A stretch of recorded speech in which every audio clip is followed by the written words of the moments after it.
제주 흥사단 단호 여러분 안녕하십니까? 2026년 6월 흥제 뉴스를 시작하겠습니다. 먼저 주요 소식을 간략히 전해드리겠습니다.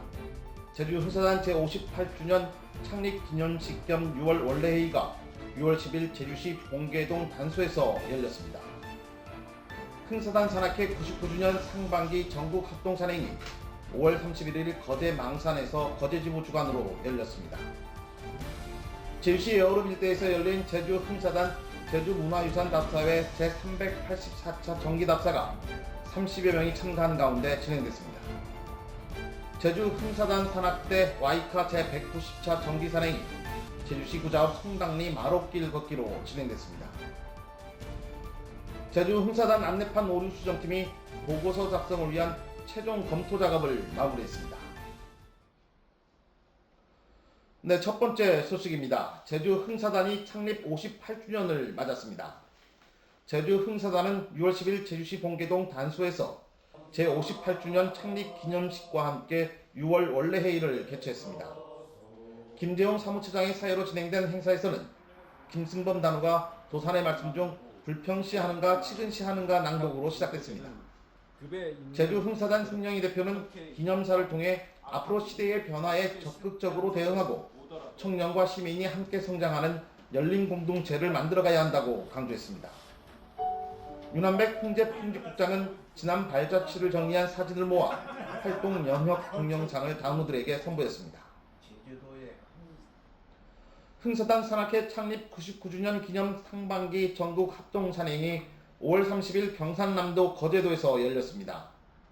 제주 흥사단에서는 김성필 산악회장과 승영희 대표를 비롯해 고영철, 김재홍, 안건세, 윤순자, 윤한백 단우 등 7명이 참가했습니다. 합동산행 전날인 5월 30일 거제도에 도착한 제주 흥사단 단우들은 매미성과 장문포해성, 칠천량 해전공원, 거제 포로수용소 유적공원 등 거제의 역사와 문화를 탐방했습니다. 합동산행에서 제주 흥사단은 B코스를 선택해 5시간에 걸쳐 내봉산을 포함한 6개의 봉우리를 완주했습니다. 성영희 대표는 거제 역사 문화 탐방 답사기를 통해 과거의 역사를 기억하는 일은 단순히 지나간 일을 되새기는 것이 아니라 다시는 같은 비극을 반복하지 않기 위한 책임이라고 소회를 밝혔습니다. 고영철 간사는 산행기를 통해 2028년 하반기 전국 합동산행이 제주에서 열리게 됐다는 소식을 전하며 단우들의 진심 어린 각오와 적극적인 참여를 주문했습니다.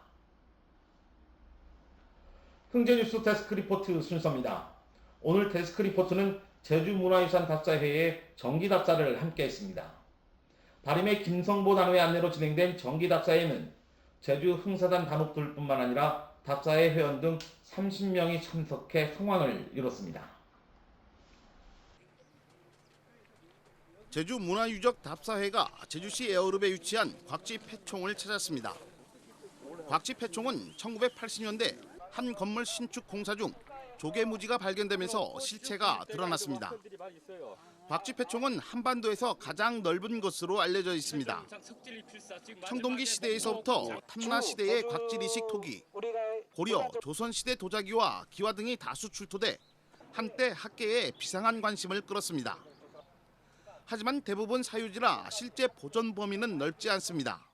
제가 나고 자란 땅에 대해서 좀 더 공부하고 연구하고 이런 거 좋아하시는 분들 만나가지고 얘기하고 또 책으로도 쓰고 막 그렇게 하고 싶어서 다니고 있습니다. 답사에는 조선시대 불교 중흥을 제창하다 제주로 유배된 보우대사가 기거했던 것으로 알려진 도림사도 찾았습니다. 지금은 관리가 제대로 이루어지지 않아 안타까움을 키우고 있습니다. 제주 흥사단이 운영하는 제주문화유적 답사에는 지난 33년간 384차례에 걸친 현장 답사를 진행해왔습니다. 곽지 폐총과 도림사와 같은 문화유적지를 찾아 관련 지식을 공유하고 보존 방안을 모색해왔습니다.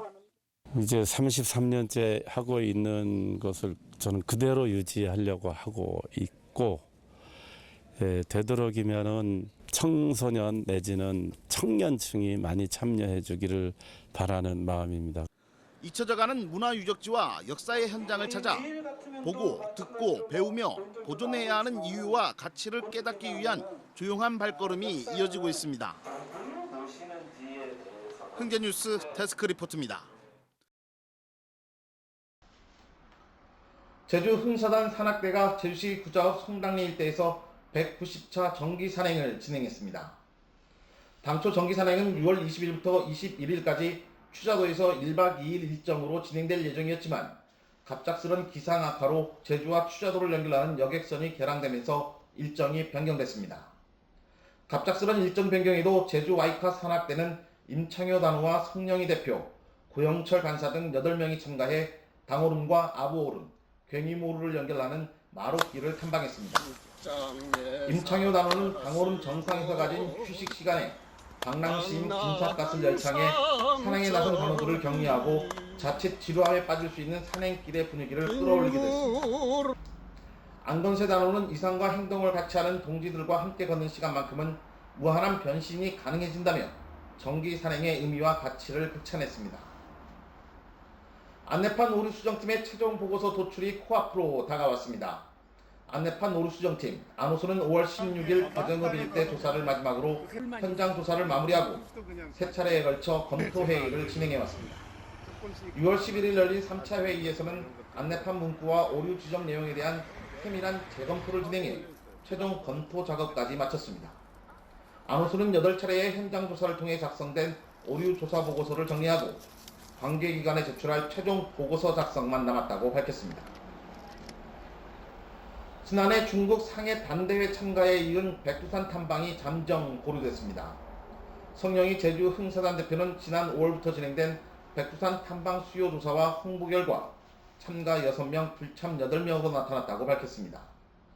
성 대표는 국외 탐방의 특성상 최소 10인 이상의 인원이 확보돼야 안정적인 진행이 가능하지만 참여 인원 부족으로 백두산 탐방을 진행하기가 어렵다는 결론을 내렸다고 설명했습니다. 그러면서 추후 여건이 마련되는 대로 더욱 알차고 좋은 기회로 다시 진행할 것을 약속했습니다. 제주 흥사단 단원님들의 소식을 전해드리는 순서입니다. 조영매 단원은 6월 19일 식민역사문화청산회의 제17회 강연회에서 신화에서 역사로라는 주제로 오순재 박사의 강연을 주관했습니다. 제주 흥사단에서는 성령희 대표와 고영철 간사, 윤한백, 김재홍 단우가 참석했습니다. 신용인 단우는 6월 20일 샬롬 모텔 1층 카페에서 천년의 꿈 제1로드맵 실현을 위한 전체 회의 겸 평가회를 개최했습니다.